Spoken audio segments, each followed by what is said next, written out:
News చూస్తున్నాం. Jagan KTR భేటీపై AP CM Chandrababu Naidu స్పందించారు. నిన్న జరిగిన భేటీతో రెండు పార్టీల మధ్య ఉన్న ముసుగు తొలగిపోయింది అన్నారు. ఫెడరల్ ఫ్రంట్ కి అసలు స్పందన లేదని ఆ పార్టీ నేతలతో నిర్వహించిన టెలి కాన్ఫరెన్స్ లో అన్నారు.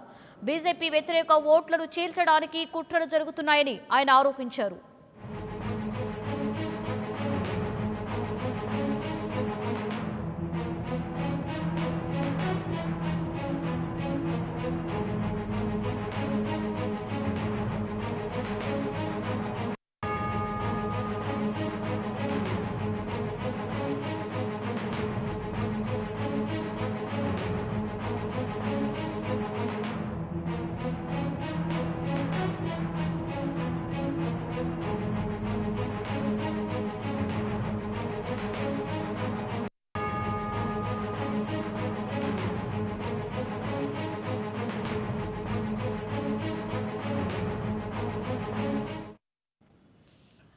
జగన్ కేటీఆర్ భేటీపై ఏపీ సీఎం చంద్రబాబు స్పందించారు. నిన్న జరిగిన భేటీతో రెండు పార్టీల మధ్య ఉన్న ముసుగు తొలగిపోయింది అన్నారు. ఫెడరల్ ఫ్రంట్ కి అసలు స్పందన లేదని ఆ పార్టీ నేతలతో నిర్వహించిన టెలి కాన్ఫరెన్స్ లో బాబు అన్నారు.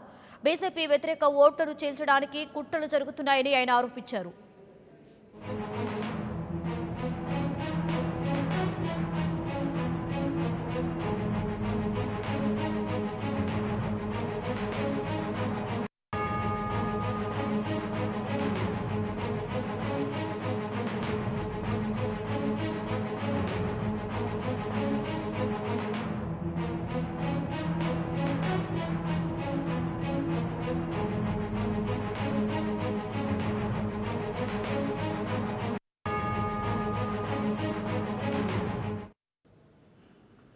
జగన్ కేటీఆర్ భేటీపై ఏపీ సీఎం చంద్రబాబు స్పందించారు. నిన్న జరిగిన భేటీతో రెండు పార్టీల మధ్య ఉన్న ముసుగు తొలగిపోయింది అన్నారు.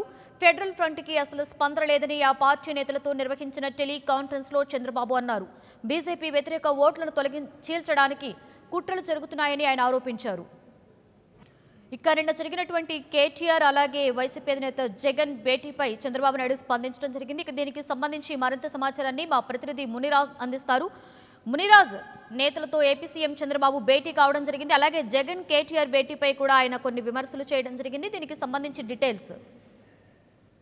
లక్ష్మీ కాసేపటి కిందట టీడీపీ ముఖ్యమంత్రితో ముఖ్యమంత్రి చంద్రబాబు నాయుడు టెలికాన్ఫరెన్స్ నిర్వహించారు. ఈ టెలికాన్ఫరెన్స్ లో ముఖ్యంగా కేటీఆర్ బృందం జగన్ తోటి భేటీ కావాల్సి ఎప్పటి నుంచో తాము ఆరోపిస్తున్నటువంటి టీఆర్ఎస్ వైసీపీ ముసుగు తొలగిపోయిందని చంద్రబాబు నాయుడు శ్రేణులకు స్పష్టత ఇచ్చారు. అలాగే కేసీఆర్ ప్రకటిస్తున్నటువంటి ఫెడరల్ ఫ్రంట్ స్పందన లేదు కాబట్టి జగన్ తోటి హడావిడిగా ఇచ్చేశారు. ఈ కలయిక వెనుక బీజేపీ అది లక్షణాలు మాత్రమే కనిపిస్తున్నాయని తెలిసి ప్రధానంగా చంద్రబాబు నాయుడు శ్రేణులకు ఇచ్చేశారు. ఈ ఆరోపణలన్నింటినీ కూడా జనంలోకి బలంగా తీసుకెళ్లాలి. ముఖ్యంగా బీజేపీ ప్రభుత్వం, కేంద్రంలోని బీజేపీ ప్రభుత్వం అలాగే మోదీ వ్యవహార శైలి ప్రజల్లో అప్రదిష్ట పాలన నేపథ్యంలో ఆ ఓట్లంతా బీజేపీకి వ్యతిరేక ఓట్లంతా చీల్చేది కోసమే ఫెడరల్ ఫ్రంట్ పేరిట కేసీఆర్ బీజేపీ అజెండాను మోస్తున్నారు.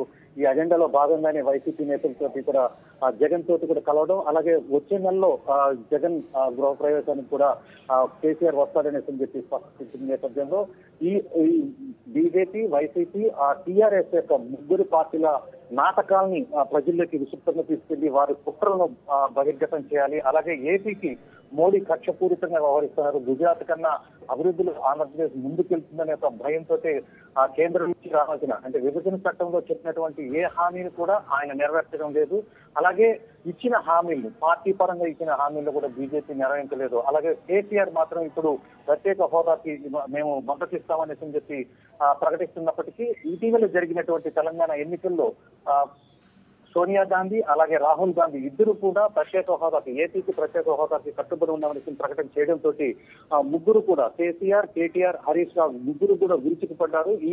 ఈ అంశాలన్నింటినీ కూడా ప్రజల్లోకి విస్తృతంగా తీసుకెళ్లాలి. అలాగే రాజకీయాల పేరిట ఇక్కడికి వస్తున్నటువంటి టీఆర్ఎస్ నేతలు, ముఖ్యంగా తలసాని శ్రీనివాస్ యాదవ్ ఇద్దరు పర్యటించిన నేపథ్యంలో ఆయన వస్తూ ఏపీలో బీసీ కులాలకు అన్యాయం జరుగుతుంది, దీన్ని పూర్తి స్థాయిలో ఎండగట్టామని చేసిన వ్యాఖ్యను కూడా టెలికాన్ఫరెన్స్ లో ముఖ్యమంత్రి చంద్రబాబు నాయుడు తీవ్రంగా తప్పుపట్టారు. ఎందుకంటే ఏపీకి సంబంధించినటువంటి కులాలను తూర్పు కాపులు, కళింగలు, అలాగే గాజుల బలిజ ఇలాంటి ఇతర కులాలు 26 కులాలను బీసీ జాబితా నుంచి తెలంగాణ ప్రభుత్వం తీసేసింది. ఈ వీటిపన్నిటి మీద వైఎస్ఆర్ కాంగ్రెస్ పార్టీ వినతిస్తుందా లేదా, అలాగే ప్రత్యేక హోదాకి కట్టుబడుతుందా లేదా, 9, 10 షెడ్యూల్లోని సంస్థల విభజనకు టీఆర్ఎస్ పార్టీ పూర్తి స్థాయిలో వ్యతిరేకిస్తుంది. అలాగే ఉన్నత విద్యా మండలికి సంబంధించి సుప్రీంకోర్టు ఇచ్చినటువంటి గైడ్ లైన్స్ ను లేదా తీర్పును అమలు చేయకుండా టీఆర్ఎస్ పార్టీ వ్యవహరిస్తుంది. కాబట్టి వీటన్నిటి పైన మనం నిలదీస్తూనే ఉన్నాం. కానీ వైఎస్ఆర్ పార్టీ మాత్రం ఇప్పటి వరకు వీటిపైన స్పందించలేదు. ప్రత్యేక హోదా పేరిట టీఆర్ఎస్ తో కలిసి ఆడుతున్నటువంటి. Right, thank you Muniraj. For more updates, please subscribe 99 TV Telugu.